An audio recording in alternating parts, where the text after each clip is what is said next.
করতো, চুলে এইভাবে ধরতো, ঘাড়ে এইভাবে ধরতো,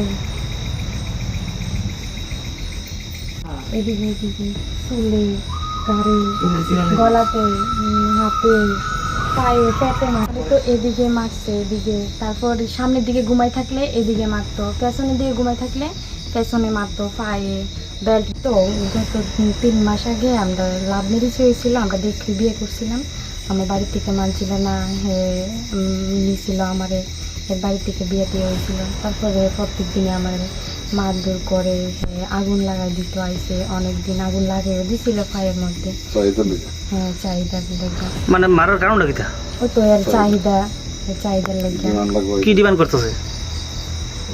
টাকা পয়সা ডিমান্ড করছে নাকি? হ্যাঁ, এমন ডিমান্ড দিয়ে, তারপর ব্যাট দিয়ে মারে, মানে ঘুমাই থাকলে ঘুমের ভিতরে লাথি দিয়ে সেরা, ফেডের দিকে, পিছনে ফিটের মধ্যে, চুলে দিয়ে খাপলা দিয়ে, চুল তো অর্ধেক তুলে লাগছে আমার, মানে খাপলাই দেয়, চুল দিয়ে খামচাই একদিন খাইয়া, কানে দিয়ে একদিন রক্ত আইছে, আমার গলা দিয়েও রক্ত আইছে অনেকদিন। মানে হসপিটালে ভর্তি আছে? হ্যাঁ, হসপিটাল আইতে লাগছে, ভর্তি থাকছি না। ভর্তি রাখলে থাকলাম হইলে, বলতে আমি যদি থাও নিচে থাকতাম, ভর্তি রাখলো হইলে কি, ভর্তি থাকছি না, ভর্তি থাকলে তো কেমনই বলতো। তুমি বিয়ে কত মাস হয়েছে? 3 মাসের, প্রায় 3 মাস। এর মধ্যে প্রত্যেকদিন মারধর করতো? হ্যাঁ, 1-2 দিন নিয়ে যাইতো, কিন্তু প্রত্যেক দিনই মার। কি নেশাগ্রস্ত অবস্থা থাকতো না এমনি? হ্যাঁ, নেশা করতো। হ্যাঁ। নাম কি? এর নাম শুভ্রজিৎ সরকার। বাবার নাম?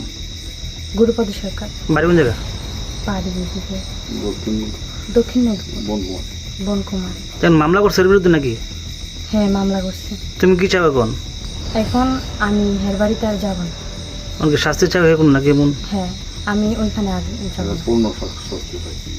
পূর্ণ শাস্তি। কোন থানায় কেস করছো? আমি মধুপুর থানাতে চেক কেস করছি।